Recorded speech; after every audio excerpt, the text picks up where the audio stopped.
Jadi amal soleh itu Bapak Ibu dua kata yang berbeda makna. Amal itu sesuatu perbuatan. Soleh itu yang mampu menghantarkan ruhani dan jiwa kita itu kepada Allah. Jadi yang dikatakan amal soleh itu suatu amal, suatu perbuatan yang menghantarkan ruhani dan jiwa kita itu sampai kepada Allah. Kalaulah amal soleh itu mampu menghantarkan ruhani dan jiwa kita tuliko kepada Allah, tentu ada syaratnya Bapak Ibu. Apa syarat daripada amal soleh? Sebab kalau kurang salah satu daripada syarat itu, belum dikatakan namanya amal soleh, tetapi baru dikatakan namanya amal toleh. Sebatas mengerjakan perbuatan ibadah, tapi belum bernilai di hadapan Allah. Ini syaratnya Bapak Ibu. Syarat amal soleh itu yang pertama adalah ma'rifat. Yang kedua syaratnya adalah ikhlas. Yang ketiga sesuai dengan syariat. Ma'rifat, ikhlas, dan sesuai dengan syariat.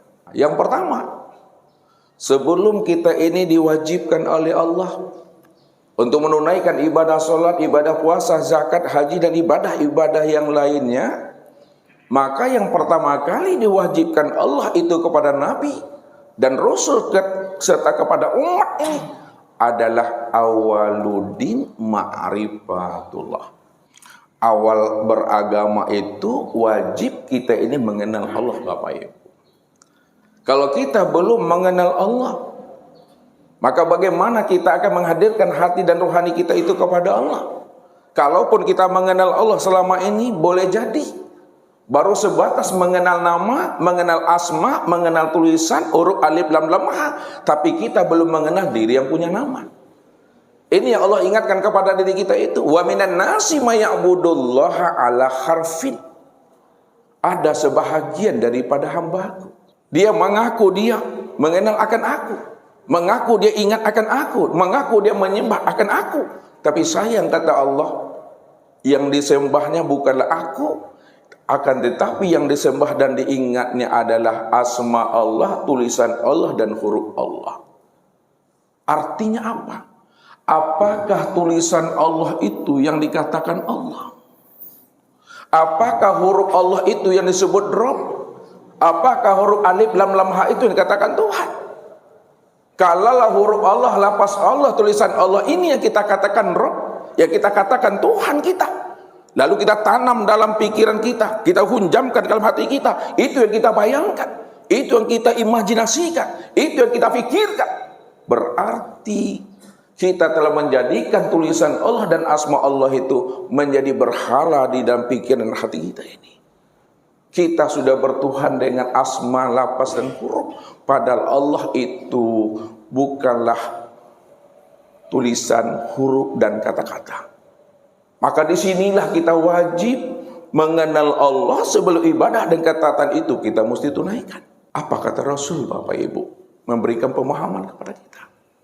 Ada dua orang di antara umatku, dia sama-sama mendirikan ibadah sholat. Cara berdirinya di dalam sholat sama, cara rukuknya di dalam sholat juga sama, cara iktidalnya sama, cara sujudnya sama, dan cara duduk serta salamnya sama. Akan tetapi kualitas sholat di antara mereka berdua itu bagaikan langit dengan bumi. Apa maksudnya itu Bapak Ibu? Sama kita waktu kita dalam masih anak-anak. Kita TK, kita SD, kita SMP. Berbeda nak cara perbuatan sholat kita Bapak Ibu? Berdiri, ruku, iktidal, sujud, dan duduk. Sampai sekarang tidak berbeda Bapak Ibu. Kenapa Nabi menjelaskan seperti itu? Cara perbuatan sholatnya sama, tapi kualitas sholat di antara mereka itu bagaikan langit dengan bumi. Itu maksudnya ada sholatnya yang ingat kepada Allah, ada pula sholatnya itu tidak ingat kepada Allah. Ada sholatnya yang hadir jiwa dan rohaninya kepada Allah, dan ada pula hati dan jiwanya itu tidak hadir kepada Allah. Inilah yang membedakan ibadah kita selama ini. Apakah kita mengenal Allah atau tidak? Kalau kita tidak mengenal Allah, bagaimana kita akan menghadirkan rohani dan jiwa kita kepada Allah? Bagaimana kita akan ingat Allah? Padahal Allah katakan, wa aqimis sholata li zikri. Dirikanlah sholat itu untuk mengingat aku, Bapak Ibu. Bagaimana cara kita mengingat akan Allah kalau kita belum mengenal akan dirinya? Contohlah Bapak Ibu, Ustadz punya teman di sekolah, ya. Kebetulan Ustadz ngajar di SMK 2, Bapak Ibu. Teman Ustadz ada namanya Bapak Budi namanya. Kira-kira Bapak Ibu bisa nak mengingat teman Ustadz yang namanya Budi itu? Kan namanya Ustadz kasih tahu tuh. Bisa nak mengingat Budi itu? Tentu nak bisa. Yang kedua, kita punya ayah, kita punya ibu, kita punya suami, istri, anak, cucu, dan menantu. Walaupun ayah, ibu, suami, istri, anak, cucu, menantu itu jauh dari kita di masjid ini, bisakah Bapak Ibu mengingat akan dirinya? Bisa. Apa sebabnya? Sudah kenal, sudah berjumpa, dan sudah menyaksikan.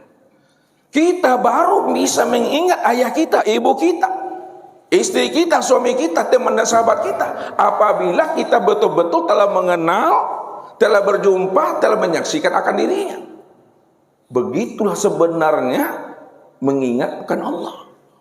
Kalau kita belum mengenal Allah, kalau kita belum liqo dengan Allah, kalau kita belum bermusyahadah dengan Allah, bagaimana hati ini akan bisa hadir dan ingat kepada Allah?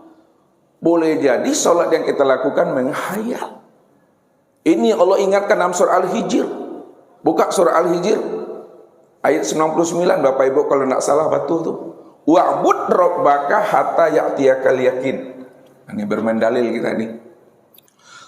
Wa'bud rabbaka, sembahlah Rabbmu hatta ya'tiyakal yakin, sehingga betul-betul terbit di dalam rohanimu, terbit di dalam jiwamu suatu keyakinan. Berarti beribadah kepada Allah itu betul-betul yakin, Bapak Ibu.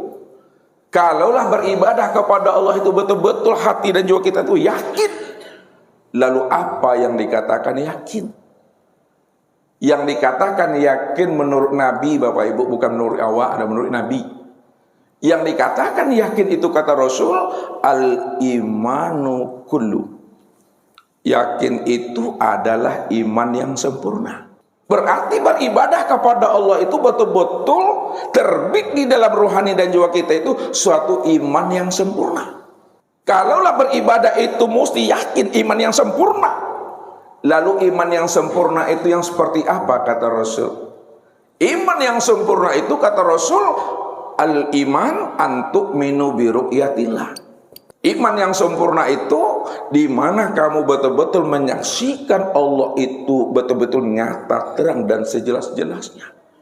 Makanya Allah katakan, wa'bud rabbaka hatta ya'tiyakal yakin, maknanya secara hakiki sembahlah Rabbmu itu betul-betul kamu menyaksikan Allah yang wujud dan yang nyata itu.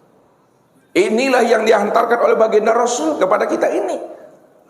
Apa kata Rasul dalam sebuah hadis ihsan? Antak budallah ka'annaka tarahu, fa in lam takun tarahu fa innahu yaraka.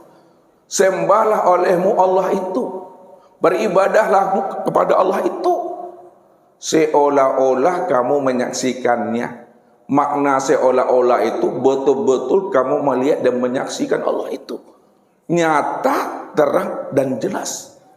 Ini yang dikatakan oleh baginda Rasul. Apa kata Rasul kepada kita ini?